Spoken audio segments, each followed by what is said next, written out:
함께해요. 우리 동네 성서학당. 우리 동네 성서학당 14번째 시간 박수합니다. 네, 반가워요. 반갑습니다.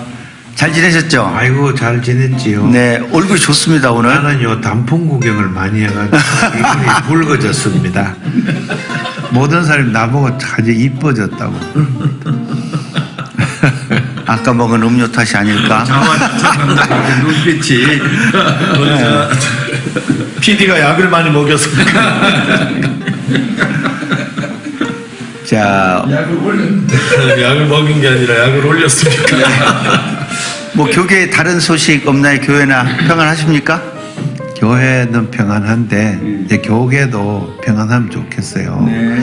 교회는 뭐 제가 목회 시작한 뒤로, 신학교 간 뒤로부터 교계는 조용할 날이 한 번도 없어요. 아마 이 교수 신학교 가기 전부터 그랬을 전부터 거예요. 그랬나 봐요. 그 전에 몰랐기 때문에 그런데 그런 거 보면 자꾸 교회 밖으로 나오기 싫을 때도 많아요. 맞아요. 교회는 행복한데. 교회 안에만 있는 목회자들이 참 편안하고 행복한데 이 교단을 좀 개혁해보자 뭐 이렇게 나가면은 또 더구나 사회 문제까지 신경을 쓰고 사회 선교 이런까지 가지면 아이고 마음이 또 불편해요. 그쪽에서 보는, 밖에서 보는 교계에 대한 눈, 이런 것도 좀 신경 쓰이시는 거예요. 많이 쓰이죠. 점점 제가 신학교 할 때 하고 지금은 세월이 한 40년 지났는데 교회에 대한 이 사회의 평가가 너무 바닥을 치는 것 같아요.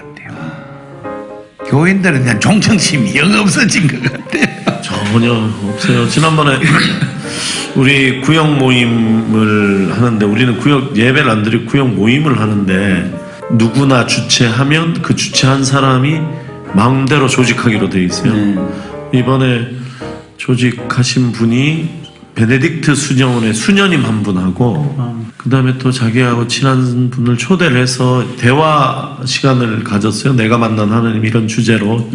차 마시고 뭐 저 국수 뭐라 그래, 이탈리안 국수 그런 거 먹으면서 파스타 먹고 했는데, 그 수녀님 얘기는 참 좋았는데, 그 같이 오신 분 제가 그분이 이제 교회의 상처를 굉장히 많이 받았더라고요. 네, 교회 상처 엄청 받았어요. 그리고 오빠가 목사님이라나 동생이 목사님이라는데, 그런 이제 그런 분들 있잖아요. 교회에서 받은 상처가 너무 커서 기독교를 혐오하고 그런 분들 주변에 없어요. 근무하는 데까지 간 사람 한 사람 있어요. 나도 주변에 있어요. 예, 그래서 아주 그분이 기독교에 대해서 너무 상처가 크니까 뭐 이렇게 좀 초면에 저도 목사고 그런데 굉장히 좀 강하게 얘기하시는데, 또 그런 게 듣기가 편치 않더라고요. 그렇죠. 예, 아주. 나를 좋아하는 기독교, 어쩌다 이런 잡음이 많아요. 어쨌든 기독교 혐오하는 나하고 친한 사람이 있는데, 그 사람이 나를 좋아하는 이유를 기독교인 같지 않아서 좋다고 하니까 이 말을 어떻게 받아들여야 될지, 칭찬으로 받아들여야 될지 어쩔지 모르는 그런 난감한 그래서 처지가. 힘 빠지는 일이 정말 많습니다. 힘 내야지 되는데. 내가 노회장이잖아요. 원래 작년에 부노회장이고 노회장 마치고 나면 저 정치부장을 의무적으로 해야 돼요. 예. 정치부장이라는 건 질서 잡는 거거든요. 그런데 노회장 하면서 보니까 아이고 뭐 그냥 서로 이렇게 다투니까 막 고소고발을 막 하고 노회장이 가가 막 말리고 밥 사주고 막 달래도 좋은 노회장 말을 안 들어 그냥 막 계속. 그러니까 뭡니까, 법에 호소한다는 가장 윤리적 도덕적으로 가장 최후 수단 아닙니까? 근데 그거를 그냥 막 거기 호소하는 거예요. 그 기독교인들은 용서하고 성령 받아 사랑하고 또 품어주고 또 양보하고 이렇게 가야 되잖아요. 그 속에서 악심이 빡 있고 한번 틀어지면 절대로 용서 안 하고 이렇게 하는 거예요. 이게 진짜 우리들의 슬픈 현실이죠. 그러니까 교회가 세상에 먹힌 결과고, 교회 안에 자정 능력이 없으니까 세상 밖으로 자꾸 호소하는데, 그것이 또 교회의 치부를 계속 세상에 알리는 형식이 되어져서 악순환인 것 같아요. 그게 이제 그걸 고쳐줘야 돼요. 예, 그래서 좀 힘내야 됩니다. 네, 이게 우리가 우리 동네 성서학당 하는 이유기도 하니까 우리끼리 신세한탄하고 있는데 그때 끝날 것은 아니고 지금은 그 교계 전체에 대한 대안을 사실 못 찾고 있는 건 현실인 것 같고요. 우선 각자의 교회를 행복하게 하시는 목사님들, 그 목회자들 여기 계시니까 이것을 어떻게 대외적인 모형화를 할 수 있을까 이런 것도 생각해 보는 방법입니다. 목회자가 제일 중요한 것 같아요. 그렇죠. 목회자들이 업그레이드 돼가지고 성령 충만해 갖고 모두를 품는 사람이 제가 전에 이 얘기하면 좀 길어질 건데 오늘 뭐 내 발제를 줄여서라도 좀 얘기할 만한 얘기 같은데 이 주제 관련해서 그 신학생들 목회 실습 보는 게 있어요. 교회 신학생들이 그룹을 지어서 교회를 선택해서 가서 그 교회에서 이제 목회 실습을 하는 게 목사인 듯이 아직 목사 아니지만 목사가 된 듯이 설교도 하고 이렇게 하는데 우리 교회로 신학생들이 여러 명 온 적이 있어요. 15명 정도 많이 왔는데 제일 목회 실습 끝난 마지막 날 신학생들하고 얘기를 하는데 제 목회 얘기를 하는데 친구들 눈이 반짝거리지 않더라고요. 그 드문 일이에요. 우리 교회 목회 얘기 들으면 다 눈이 반짝반짝 하거든요. 어떻게 그런 재밌는 얘기를 들으면서도 빨리 끝내기만 바라는 뭐 눈이 반짝거리지 않아요. 멍해. 그래서 제가 잠깐 눈 감으라 그리고 내가 설문조사를 좀 하겠다고 이 중에 목회를 할 사람 목회를 안 할 사람 손들으려고 했는데 한 명 빼고 14명이 목회를 안 한다고 손들었어요. 그래서 그래서 그러니까 관심이 없는 거예요 지금 목회 실수 완전. 근데 제가 막 화가 너무 나더라고요. 그래서 눈 뜨라 그리고 좀 역정을 냈어요. 뭐 나이들도 한두 살 먹은 것도 아니고 지금 신학교 학부도 아니고 신학대학원에서 목회 실습을 왔는데 목회를 안 하는데 왜 학교를 그만두지 않고 또 이런 목회 실습이라고 이런 걸 다니냐. 지금 너네 나이면 지금 세상에서 대리를 하고 있겠다. 대리 회사에서는. 근데 이게 지금 아직 학교에 있으면서도 자기 갈 길도 모르고 막 뭐 이제 화가 나서 좀 역정을 냈어. 그리고 실컷 설득이라고 해놓고 왜? 그리고 이제 얘기를 한 거예요. 왜 그러냐.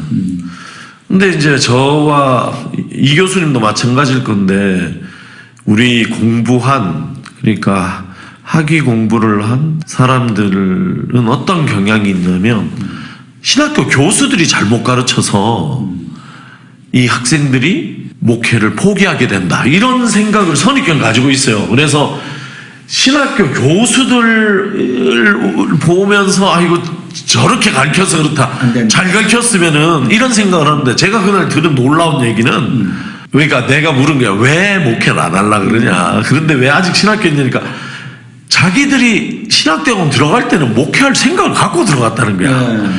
그럼 왜 안 하냐 그랬더니 나는 그게 신학교 교수 때문이다 이럴 줄 알았는데 놀랍게도 목사님들을 보면서 거기 뭐 부교육자로 부교육자에 가 있는 처음으로 이제 전도사라는 교육 전도사라는 타이틀을 가지고 다른 교회 자기 모교회가 아닌 단 교회를 간 게 그 교회에서 만난 담임 목사님들을 보면서 목회를 하면 안 되겠다는 생각을 한다는 거예요.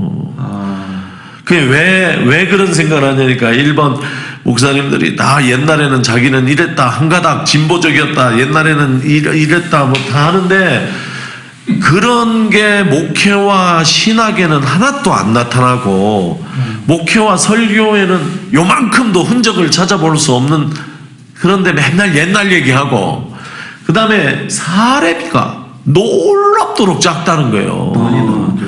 깜짝 놀라게 적어서 야 편의점 알바를 해도 저보단 더 벌겠다 이런 생각이 들고 현실이에요. 세 번째는 그럼에도 불구하고 장로들 눈치를 엄청 본다는 거예요. 목회자들이 목회자들이 그래서 아니 못 가요, 돈을 많이 받으면은 눈치를 보는 건 이해해도 뭐 그 돈 받으면서 저런 눈치까지 보면서 이렇게 하냐. 이제 신학생들 말이에요, 이게. 그리고 마지막으로 거기서 받는 스트레스를 자기처럼 힘없는 전도사들한테 히스테리적으로 분다. 갑을 병정하는. 그렇지. 그러면서 야, 저 직업이 멋있는 직업이다, 참 귀한 직업이다 이런 생각이 들기보다는 그런 생각이 들어서 신학교까지 왔는데 그 모습을 보면서 나는 저런 인생은 못 살겠다. 네. 이런 생각이 들어서 목회를 포기해야 되겠다는 생각을 하게 됐다는 거예요. 그런데 어쨌든 신학교 다니고 있으니까 어쩔 수 없어서 지금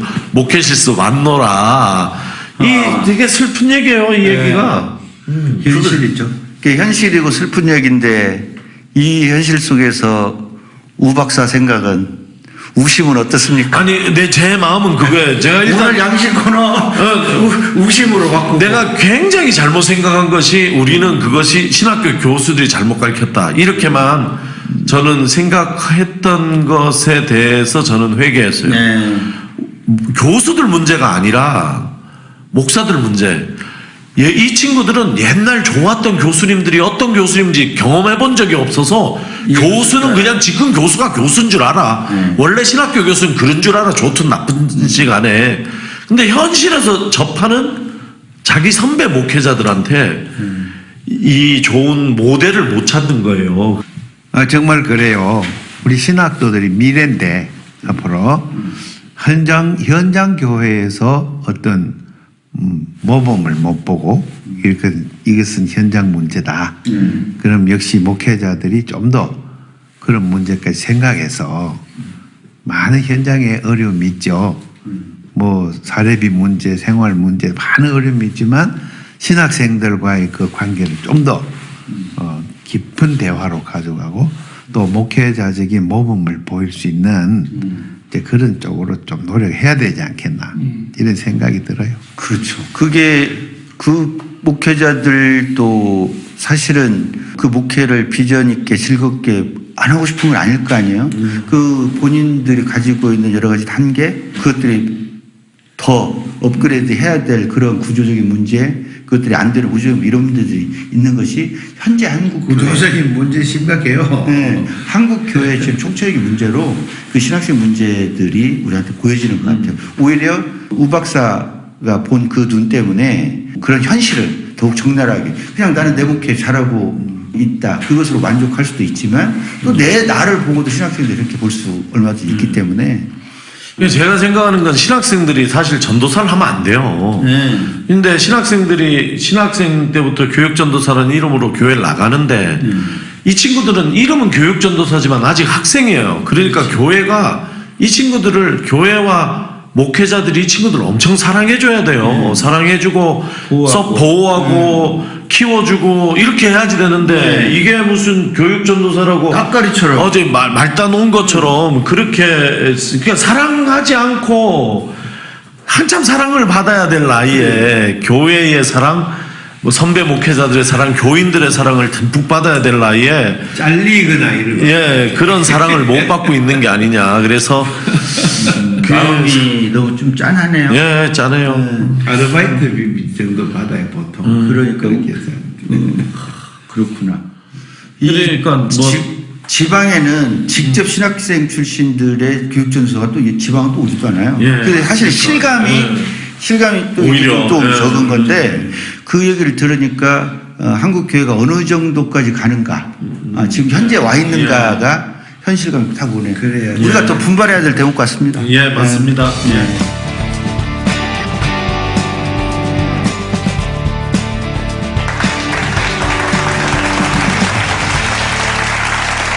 오늘 양심 코너 한번 해볼까요? 오늘 양목사 생각, 양심적 병역 거부 얘기입니다. 양심적 병역 거부 논란인데 여호와의 증인 출신 자가 병역 거부 논란 때문에 재판을 받았는데 대법원에서 무죄 판결을 받아서 이제 이 양심적 병역 거부 논란을 피할 수 없게 되어졌고 우리나라 사법 수준이 많이 높아진 거예요. 세계적 수준. 세계 수준으로 높아졌는데 만만찮게 거부감이 있는 정서도 많은 것 같아요. 마치 과거 남성들에게 병역 가산점입니까? 병역 가산점 줬을 때 여성들이 반대하거나 이러면서 그 논란이 되어지는 이런 것처럼 그동안 군대를 갔다 왔던 사람들은 그러면 양심적인 것이 아니고 무슨 문외화처럼 국가에 시키는 대로 그대로 했단 말이냐. 이 사람들은 폭력을 반대하고 평화를 사랑한다면 우리는 폭력을 조장하고 이런 것서부터 만만치 않게 그러면 나라는 누가 지킬 것이며 소는 누가 키울 것이냐 이런 논란부터 실제적인 정서적인 것은 다 얘기를 들어보면 무슨 나쁘고 정의 불의 개념이 아니라 정서적으로 충분히 얘기되어질 수 있는 그런 얘기들이 지금 논란이 있는 것 같거든요. 그럴 수밖에 없어요. 저 고등학교 때부터 군사훈련 받았거든요. 교련. 그건 당연히 그 대학 들어가서부터 계속 교련. 막 교련복도 따로 있었어요. 교련. 그런 얘기하면 이제 또 옛날 얘기가 이런 분들이 지금 이 권력층이잖아요. 이 우리 사회에.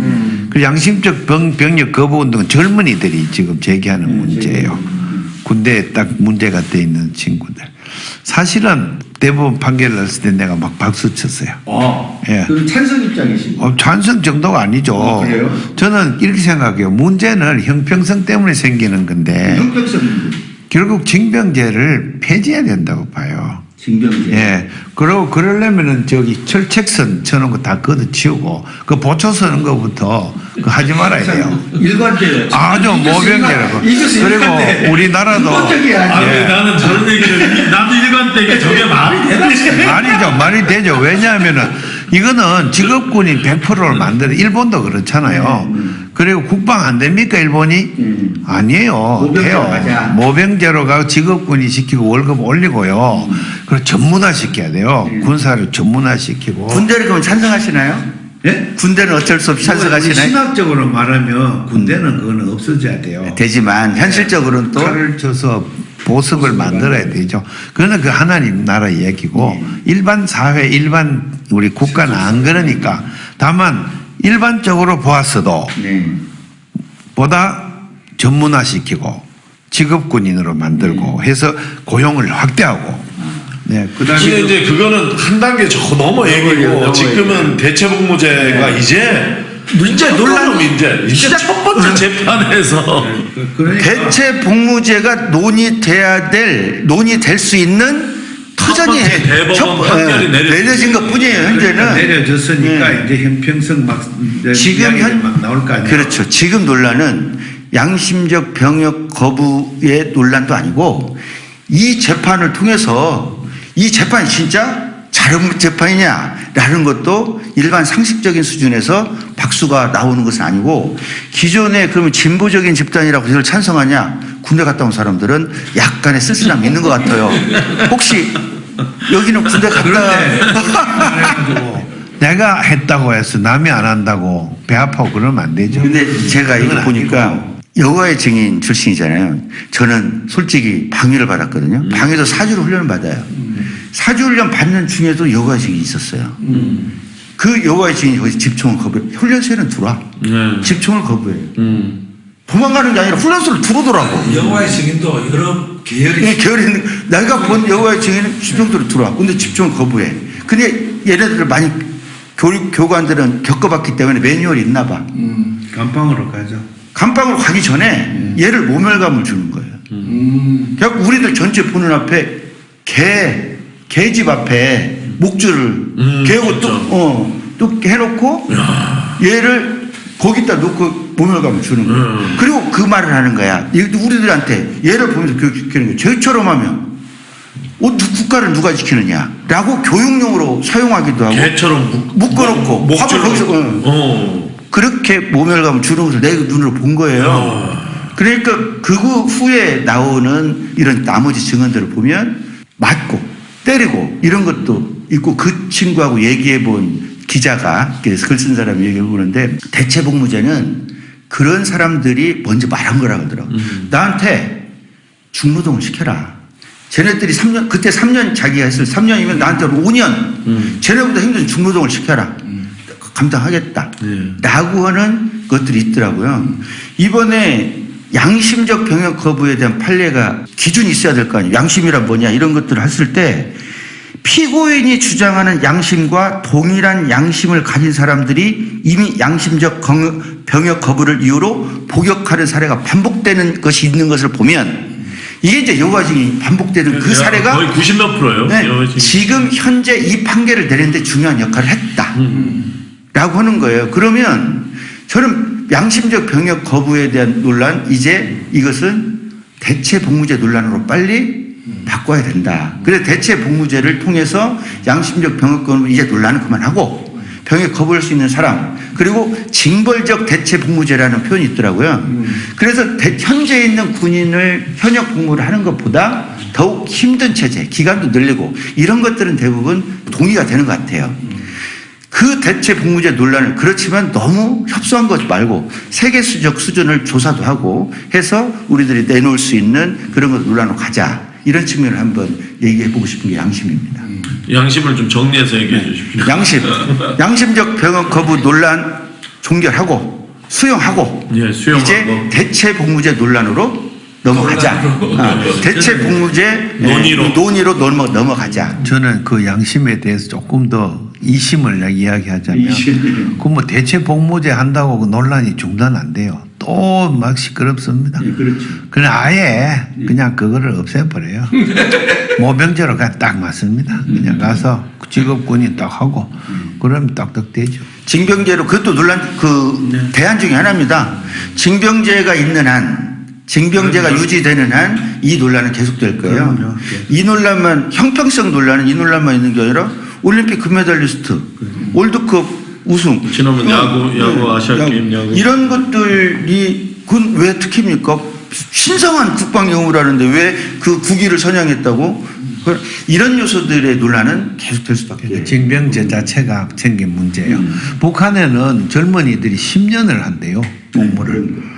그럼 그 사이에 이제 소위 우리 같은 사회적인 어떤 산업 같은 게 좀 폭넓게 다양하지 않으니까 군인 자체가 하나의 거기 또 하나의 직업일 수가 있고 그럴 수 있지만 물론 그걸 이제 제가 잘 됐다 소리가 아니고 그것도 징병제 중에 아주 엄격한 징병제 아닙니까? 예. 거기서 뭐 양심적 병력 거부 그래봐요. 그걸 뭐 골잡한 문제가 생기는 거예요. 그래서 제 생각에 남북이 협의해가지고 남북한 공동으로 모병제로 가자. 그래 남북한이 같이 가면 참 좋겠다. 이심이었습니다. 저는 우리 교회가 있는 데가 종교 빌딩이에요. 그래서 제 4층에 교회가 있는데 4층 반쪽이 우리 교회고 반쪽이 왕국회관이에요. 그러니까 여호와의 증인하고 같이 있죠. 그런데 그 교인들한테 늘 얘기를 해요. 여기 있는 여호와 증인 우습게 알지 말라고. 남자들 다 징역 갔다 오면서 신앙 양심을 지킨 사람들이라고 2년씩 갔다 왔다고. 요즘 여호와의 증인 도세가 많이 드러난답니다. 이걸로. 그러니까 어떤 면에서는 정말 뭐 내놓고 막 주장한 바는 아니지만 여호와의 증인들이 묵묵하게 징역을 계속 갔다 온 거예요. 징역 계속 2년씩 가서 살고 나오고 하면서 이 문제를 이렇게 얘기해도 될 만큼의 어떤 진정성 같은 것을 사회 변화를 이루는 네, 사회 변화를 이루었어 그들이. 징역을 너무 많이 살아가지고. 그래서 야 이거는 여호와 증인 사람들이 그 남자들이 이 문제에 대해서는 그들이 정말로 이게 양심적 그러니까 병역 회피가 아니라 그렇죠. 그들의 양심에 따라 하는 것이라는 그 진정성을 보여서 이런 일이 일어났다. 그러니까 저도 전적으로 찬성하고요. 그렇게 우리가 그 진정성을 지금 여기서 얘기할 만한 그런 게 안 되는 거예요. 이미 시기가 충분하게 징역을 많이 살았어요. 그분들이. 그러니까 그분들을 포함해서 정말 양심적으로 나는 군생활 못하겠다, 총 못 들겠다 하는 사람들에 대한 또 그 대안도 세워주는 것이 좋습니다. 성숙한 사회라고 봅니다. 특히 기독교, 정통 기독교라고 하는 다른 동네 기독교에서는 이게 또 여호와의 증인이 성과로 남는 것을 반대해서 그 사람들이 했는데 뭘 반대로. 그래서 양심적 병역 거부 자체를 반대하는 그래서 그 징병제를 계속 유지하고 형평성 논란을 하는 이런 요소도 기독교계 일부가 지금 또 보이고 있는 거. 기독교계 일부. 네, 일부가 보이고 있기 때문에 이게 계속 사회적인 대세, 상식, 합리화는 이렇게 반대되는 이런 것은 좀 우려되는 거예요. 그렇죠. 아무리 근데 우리가 그 사람들이 얘기를 하니까 우리도 조금 얘기를 해주는 건데 그렇죠. 다 흘려들을 만한 얘기지 그 시대에 맞지 않는 얘기들이고 맞아요. 결국은 다 처질 얘기들이에요. 사라질 사람들도 얘기. 일관성이 있네. 거기도 거기는 아마 세상 끝날까지 일관성이 있을 거라 있어. 우리도 일관성이 끝까지 해봅시다. 오늘 양식 코너 여기서 마치도록 하겠습니다.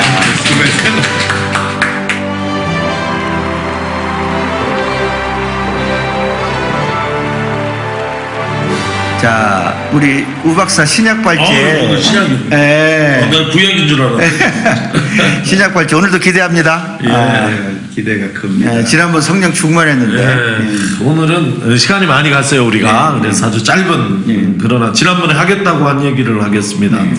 짧게 하겠습니다. 요한일서 4장 8절 마지막 문장이죠. 헬라어로 호테오스 아가페 에스틴. 되게 쉬운 말이에요. 호테오스 하나님. 호 테오스 하나님은 아가페 에스틴. 에스틴은 비동사 is예요. 하나님은 사랑이다. 이 말씀이 언뜻 듣기는 아무 문제가 없게도 느껴지잖아요. 그런데 실제 그렇지 않아요. 너무 많이 사용해서. 네, 너무 많이 사용해서 특히 어디죠? 사랑의 교회가 그게 그 앞에 뭐 써붙여 놓고 그랬잖아요. 그러니까 사랑이 이데올로기화 됐어요. 전해줘. 좀 문법 얘기 좀 이데올로기 얘기 좀 뜬금없이 툭치가 나오시네. 그래. 훅 들어와야. 근데 이런 게 내가 이 문제가 참 이게 해석을 똑바로 하는 게 중요하다 이렇게 싶은 것이 비동사로 하나님을 설명하는 게 이렇게 많지 않아요. 구약에는 어떻습니까? 비동사 하야 구약에서 동사. 하야 거의 다 생략하죠. 예.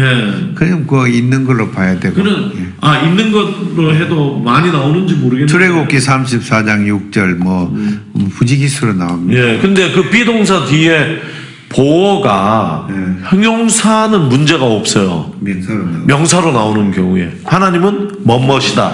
지금 이게 그런 경우. 신약에는 이제 하나님은 영이다. 하나님은 빛이다. 하나님은 사랑이다. 이 정도가 있는 것 같아요.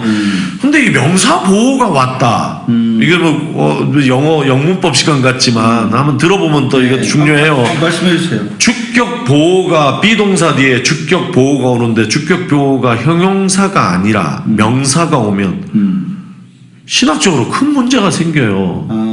하나님을 현실에 있는 것과 등치시킨다. 그렇지. 맞아요. 1번이 등치야, 등치. 네, 불경스러워. 주어와 주격 보호의 1번 관계는 등치예요. 네. 예를 들어서 무슨 사건이 일어났는데 저 사람이 범인이다.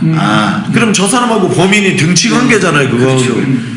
그러니까 하나님이 사랑이다. 그러면 하나님하고 사랑이 등치야. 그러면 또 거꾸로 해가지고 사랑은 하나님이다가 가능해야지 돼. 등치면. 그러면 사랑이 하나님이다. 빛이 하나님이다. 영이 하나님이다. 이런 해석이 가능하겠는가. 그것이 가능하지 않다고 본다면 이 해석의 여지는 문제가 있는 것이다. 이렇게 되고 1번이고 2번이 주격보호가 왔을 때는 주어보다 큰 범주예요.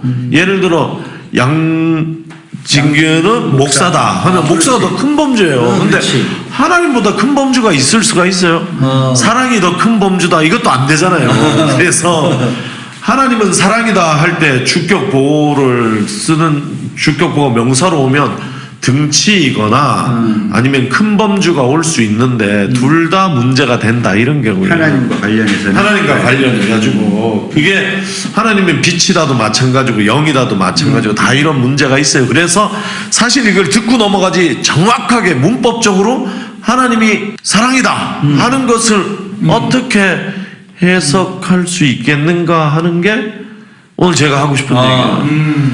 이 문제 가지고 씨름을 하다 보니까 별거 가지고 씨름을 다 하죠. 그러니까요. 근데 제가 헬러 중급 문법 책에 여기에 관련된 콜웰의 법칙이라는 법칙이 있고 그거 뭐 논쟁이 많아요. 다 여기 소개라면 이제 우리 청취자들이 안 들어. 이제 우리 동네 안 들어. 그리고 필립 하너의 법칙 뭐 이런 있는데 그것을 제가 아주 요약을 하면 그게 뭐냐면 헬러에서는 이렇게 보호가 주격 보호가 왔을 때 꼭 그게 등치거나 상위 범주가 아니라 굉장히 중요한 게 있는데 그게 뭐냐면 주어의 속성을 표현하는 형용사격 마찬가지예요. 주어의 본질, 주어의 특징을 표현하는 용법으로 사용되기도 하는 것이에요. 이 경우는 이 경우는 이 문법을 적용을 해야 돼요. 그것을 적용하면 이게 어떻게 되냐면 호테오스 아가페 에스틴이 어떻게 되냐면 하나님은 사랑을 그 본질로 하시는 분이다. 그러니까 하나님하고 사랑이 동격이 아니에요. 등치가 아닌데 하나님의 속성이 무엇이냐. 그러니까 하나님은 사랑을 그 본질적인 속성으로 하시는 분이다. 이렇게 이해할 수 있다. 이런 얘기예요. 이 얘기는 뭐 그래서 이렇게 할 수 있지만 그 생각을 깊이 해보면 굉장히 깊은 얘기예요. 우리가 알 수 없는 하나님에 대해서 성경이 증언을 하고 있는데 그 하나님의 본질적인 특성이 사랑이다. 아가페다. 이렇게 이야기를 하신다는 거예요. 그러니까 하나님을 닮아간다. 하나님을 우리 마음속에 생각할 때나 우리 마음에 상상할 때나 하나님은 어떤 분이냐? 하나님은 사랑을 아가페를 그 특징으로 하는 분이다. 그걸 본성으로 하시는 분이다. 그러니까 하나님이 이렇게 수염이 쫙 나 있고 이렇게 있는 그런 걸 그리면 안 되고 안 되죠. 하나님을 상상할 때는 아가페 사랑을 생각한다 그런 뜻이군요. 예, 맞습니다. 그러니까 사랑 그를 문법적으로 설명해서 얘기를 하니까 어렵기는 해도 오히려 하나님에 대한 이야기도 약간 감이 오고 하나님을 어떻게 생각해야 될까 감이 오고 하나님의 그 본질적 속성을 어떤 상제적 그 신관이랄지 이런 개념에서 좀 넘어서 그렇죠. 사랑이라는 본질로 하나님을 접근할 수 있고 이렇게 맞습니다. 아주 무서운 저 심판 자리에 앉아 계신 그런 하나님의 이미지가 아니라 이것을 그게 지난번에 말씀하신 것과 가르치신 것과 연결을 해보면 하나님은 사랑을 하시는 분이 아니라 기존의 신관을 그런 신관들은 징벌하고 지배하고 벌 주고 상 주고 이런 것들을 하시는 분인데 사랑을 하는 거 하나님이 우리를 사랑하신다고 하는 그 속성과도 연결이 되겠습니다. 그렇죠. 하나님은 사랑할 수밖에 없는 분이에요. 왜냐하면 그 존재적 특성이 그렇다니까. 그래서 그것을 요한일서 4장 12절이 이렇게 이어서 얘기해요.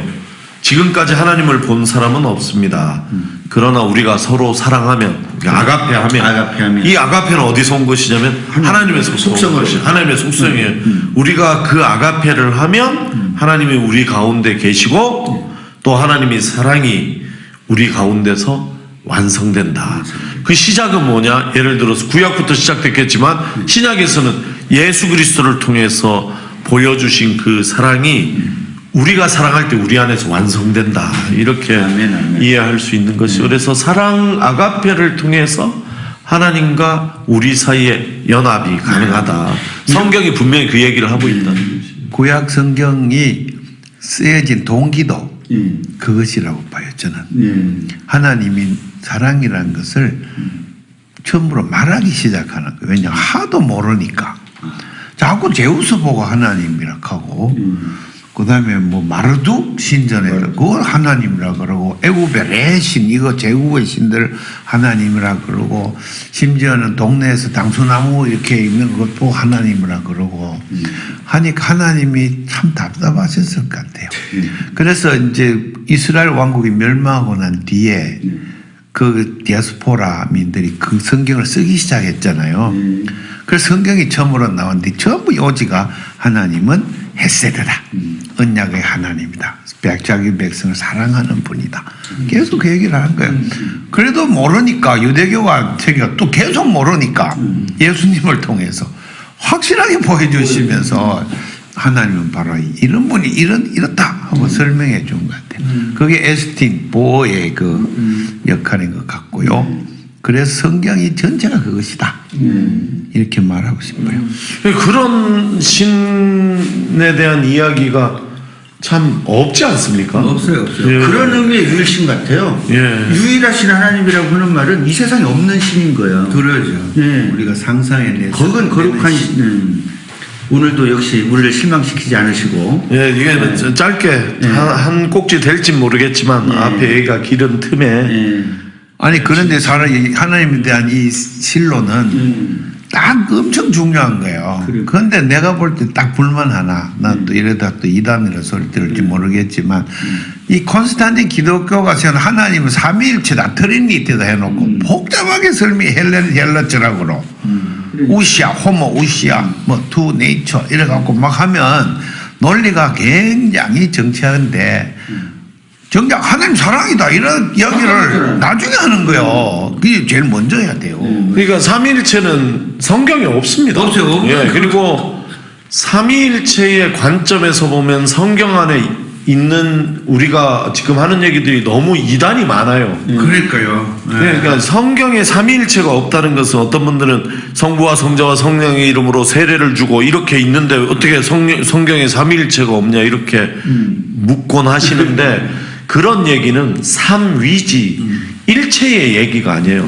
성부, 성자, 성령을 나열한다고 삼위일체가 아니라 성부, 성자, 성령이 어떤 관계에 있는지를 설명해야 되는데 그런 이야기가 비슷한 얘기는 있어도 그렇게 교리적으로 아주 꽉 짜여진 그런 얘기는 성경에서 나온 게 아니죠. 성경으로 돌아가자. 그러면은 이제 하나님 누구냐?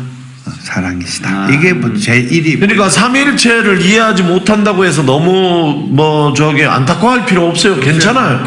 그거는 신학자들이 이해하라 그러고. 제 생각에는 하나님을 너무 설명하거나 규명하려고 그리고 하나님을 우리가 알 수 없는데 사람이 설명을 해서 그것을 증명하려고 하는 그 어리석은 시도의 결과 같아요. 그냥 삼일체도 좋고 성령님도 좋고 다 좋고 사랑이 그 본질적인 것으로는 사랑이라는 것만 놓고 그것만 인정한다면 증명해야 지배하거든. 그러니까 그게 문제라는 그게 거예요. 나빠요. 어떻게 사람이 증명을 해요? 하나님. 그러니까 하나님은 영이시다. 하나님 빛이다. 하나님은 사랑이다. 이게 각자가 다 의미가 있는데 저는 제일 중요한 좋은 출발점은 하나님은 사랑이시다 하는 것은 그 좀 다르게 이해하지 말고 하나님은 사랑을 그 본질로 하시는 분이시다 하는 것을 잘 이해하는 것이 신관의 출발점이다. 그런 말씀 드립니다. 무조건 찬성입니다. 찬성입니다. 마무리 말씀으로 하시겠습니까? 은혜 많이 받았습니다. 우 박사 마무리 말씀. 아니 저희 이 말씀으로 아니 이 교수님 너무 영혼 없이 얘기하는 거 아니에요? 아니요, 좀 더 은혜 많이 받았습니다. 영혼이 있습니다. 자 하나님은 사랑이시다. 이 말씀으로 오늘 시간 마치도록 하겠습니다. 아이고, 네. 재밌었습니다.